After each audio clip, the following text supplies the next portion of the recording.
So, Eliot, a lot from that game yesterday. Why don't we start, instead of starting with Jalen, instead of Hurts, let's start with Jaylen Carter. Yeah. I think not only reflects bad on him, reflects bad on the team, I think reflects bad on Nick, honestly.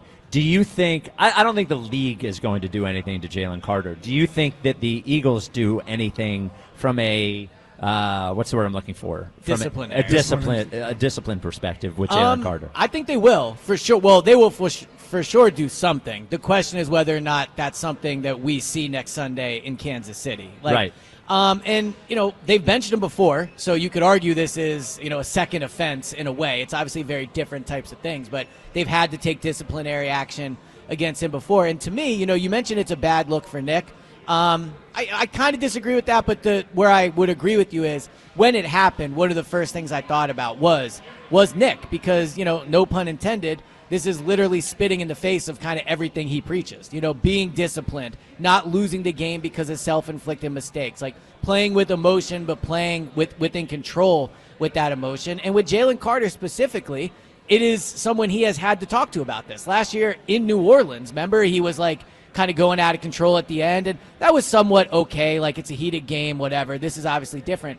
But, yeah, I thought it was dumb. It was selfish. It was a really, really bad move by Jaylen Carter. And honestly, he should send CeeDee Lamb like I don't know, like flowers today. Because if CeeDee Lamb catches one of those passes he dropped, they maybe lose that game. And the Jaylen Carter thing goes to another level. Yeah. So, yep. Yeah, I mean, it was really, really bad. And I would seriously consider sitting him next week. Really? Not playing him at all? Yeah.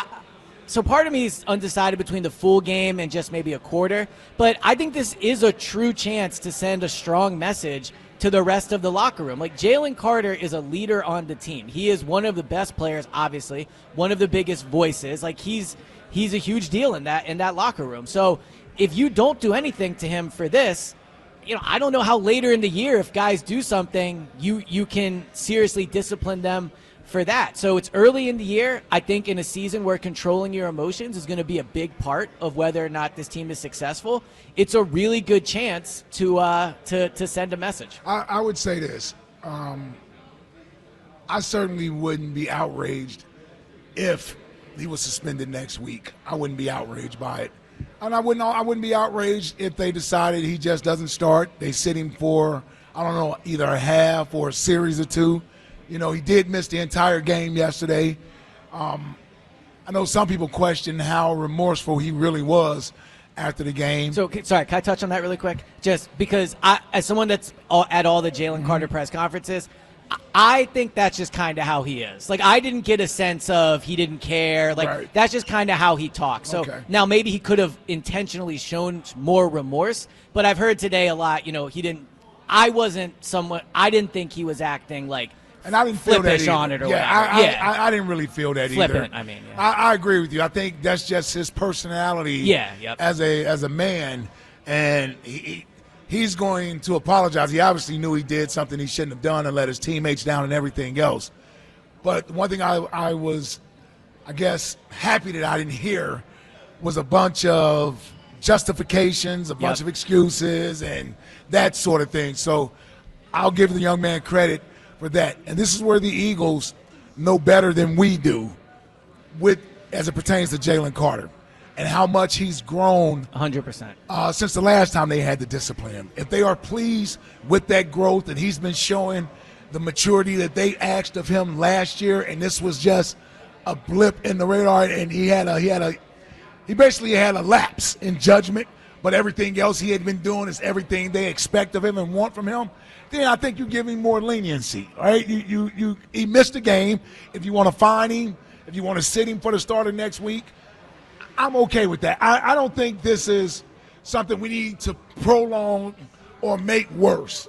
Like, we don't need to take him all the way down to the bottom right, to try to build him back up. No, I try to build him back up. That's what I've been debating. I will also say for the talk about he's getting put on the skewer like he should today. Yes. Yep. Today he's paying for his penance last night. I do give him credit for speaking last night. Yes. It would have been very easy to not be in the locker room, to save it till next Wednesday, and that would have prolonged the story to your point. And that would have made it worse, yeah. What I can't decide is, because I thought, the way you put it, like push him all the way down, I just wonder how much a fine really gets to him, Sure. and how much, I hate to use this word, but like how much you got to embarrass him a little bit to like make him truly feel the consequences of his actions. And I know he didn't play last night, but sitting against the Chiefs in the Super Bowl rematch, in the game of the week, that is a real, like, hey, Jalen, like everyone sees why you're not out there because of what you did. I think that's something you remember more than, I don't know, whatever the number would be. He's about to get life-changing money. I agree. Fine. I'm just saying, but the fine would show that they did something. But I agree. Yeah. I agree. Taking him out of his habitat where he wants to be, out there on the field with his teammates, would certainly hit home more. But he didn't escape last night without. Agreed. Those, you know what I mean? Like he didn't escape last night without being national spotlight, put on the grill. Yeah. Everybody's talking about it and everything else, and he's going to get that for the next few days. All I'm saying is that I wouldn't be outraged if some punishment is levied against him. Sure. To some degree, but at the same time, he did miss the entire game last night. Yep. And the only other thing on it, and then we'll move to other stuff, is I just looking forward. You're saying that this guy is the key to everything we do, right? Like, we're not going to pay edges because we put Jaylen Carter in there, and if we do that, then the edge is going to be good because Jaylen Carter's in there. We're not going to, like everything is based on him. And it just, in the same way that I may be unsure of Jalen Hurts from a talent standpoint on certain things, but I am not unsure of him in that I don't think he's going to embarrass the team. I think he's going to show up every time. I think he's going to do what they ask of him to do. And that is why he is going to be a centerpiece of the offense. If it just makes me nervous at this point, and I know they don't have to make the decision now, looking ahead and saying, we're going to pay him so much money is going to prevent us from paying other players because he's so important. He doesn't have to be perfect, but this is now 2 years in a row where we're talking about suspending Jaylen Carter because of how he acts. So it's just like it's part of the calculus. But once you made that decision, and the Eagles made the decision to draft Jaylen Carter, other teams passed on him for character issues or what have you. They didn't want to deal with it. The Eagles made that decision to do it. So they made that commitment to him as a player. Now they have to nurture and continue to foster that player.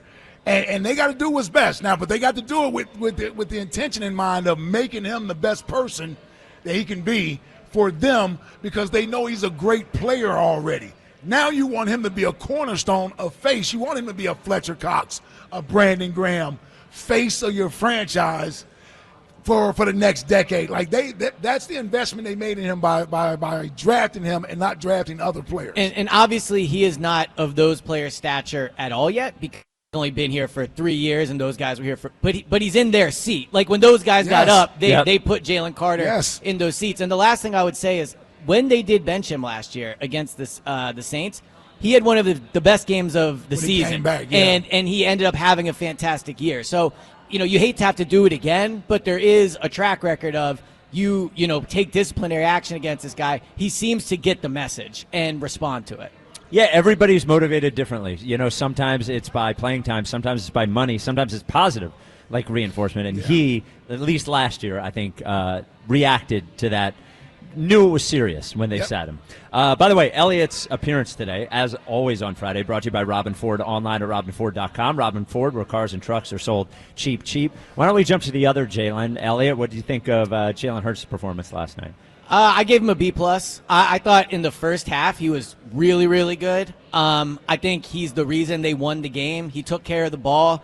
So passing-wise, I thought he looked a lot like he did in training camp.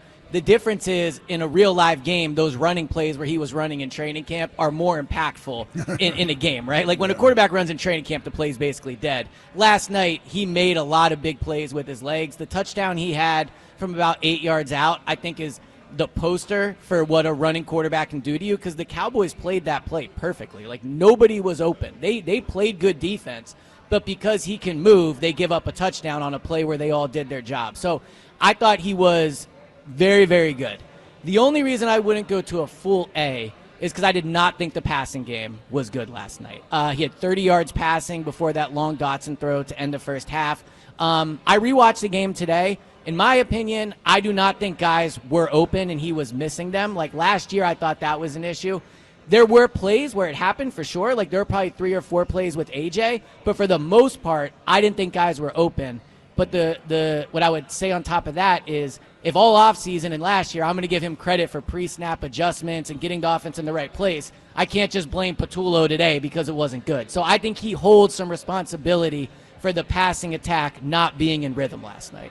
That's very grown up of you, Eliot. Thank you. I would have made that point if you didn't make it. Yeah, you can't give him credit for something that guy can play. Well, it's been a few days since I saw the documentary, so I'm cooled down a little getting bit. further and Yeah, further exactly. away. Yeah. Yes.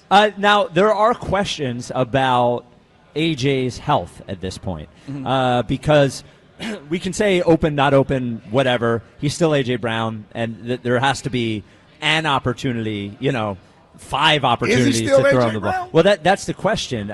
When you were watching it, it's hard on TV to watch wide receivers when they're not getting thrown the ball because you don't see what's happening. What did you see from AJ? Did you see anything outside the norm? And when he was practicing at the end, did he look normal? So we don't get to watch them practice in any real capacity at this point. We see him during individuals. I've seen AJ run prior to practice since this injury a few times, and to me, he looks fully healthy when he's out there running. Watching last night, I thought it was interesting how they used him early. It's always tough to tell a little bit what the first read is, but if you look where Jalen's looking initially, it's a pretty good indication. And early on, AJ was not the first read on a lot of these throws. And last night, Nick said when asked about this, like, you had to get through the progressions to get to AJ. I'm paraphrasing here. So I do wonder. They sent him deep a lot last night. There was not a ton of short crossing stuff until later in the game where I thought they were trying to get him the ball. I wonder if he's not 100%, but he's playing, and he was a little bit of a decoy early on, and that's why they were sending him deep. But in the second half, he got open. Like, he did. Actually, the plays to AJ last night where he was open did remind me of last year, where Jalen's holding on to it too long. Like, you got to throw it quicker. AJ's doing a quick crossing route. He is open if you get rid of it, but if you hold it even a second, that linebacker is right there, and it becomes a dangerous throw. So I definitely think it's fair to have a discussion about AJ's health, but I thought as the game went on, he did start to get open, and Jalen didn't get it to him. Yeah, that was the if you want to find an offensive problem for last night, is that the second half started feeling like last year. When it I thought the first half looked like it too, though, honestly. Like, he was great running the ball, but the passing game did not look good to start the game. I thought the first drive, it looked like in rhythm. They had a rhythm last night. I guess, but he had 30 yards with a minute to go in the first half before that Dotson throw. So you make a good point. That's not a lot, and it was on 7 attempts. So they weren't throwing it a ton. He didn't have a ton of yards. He really did, for everyone that wants to see him carry the offense, like, that's what he did in the first half. He improvised, and that's the catch-22 of a great running play. Is it's awesome he can do it, and it's awesome he did it, but it's often the result of the play not working. Like, whether it's like a protection breakdown or he misses his first read so the timing's off. So it masks a little bit, I thought, last night that the offense was not in rhythm by the fact he was able to save them. I don't know if the game plan was good last night. Just didn't seem – I saw some good plays, but – to me, when you got players like Devontae Smith and A.J. Brown, like the idea of it didn't get to him in the progression, what? Like, what is that? I agree. Like, what is that? He should be the number 1 read. Like, what are we talking about? He should be the first read in the progression. Well, and as you think, Justin Jefferson I didn't get the ball. I didn't get to Justin Jefferson through my progressions. I was over here looking at Jordan Addison and throwing it to Jalen Naylor over there. Yeah. James Harden couldn't get the ball, to Embiid. Ball didn't find me. And that's the only reason why I'm saying I got to look at Patullo and say, as the coach, you got plays in there that's specifically to get, or you should, to get those caliber of players the ball.